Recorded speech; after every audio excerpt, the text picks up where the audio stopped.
I don't know who else can relate to this, but for so long in my life, I always felt like unseen. I felt like an outcast. I felt like, alone in a crowded room or like a fly on the wall.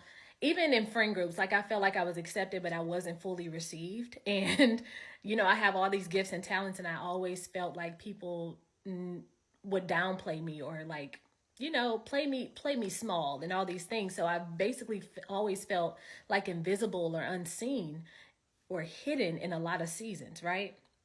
And so when I was younger, I would always like feel depressed about this. I would go by myself. I call myself a self-proclaimed loner to the point where I found solitude in like drawing and dancing and singing and just being by myself. And I made that a thing. Like I'm a loner.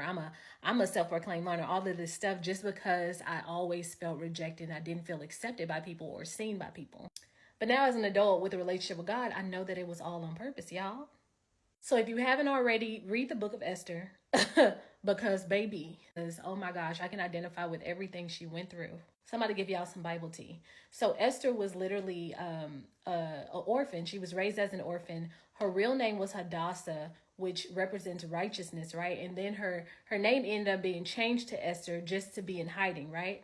And so Esther derives from the word Hester, which Hester means star, and Esther means to hide. So she was literally a righteous hidden star in plain sight. And again, she was raised as an orphan, so mostly all the people around her probably treated her as an orphan. Like the Bible specifically tells us to take care of the widows and the orphans just because they're so outcasted by society. So lo and behold, she was raised by her uncle. She ends up being the queen of that entire province and more, right? She ends up being this queen ruling over the very people that never seen her from day one.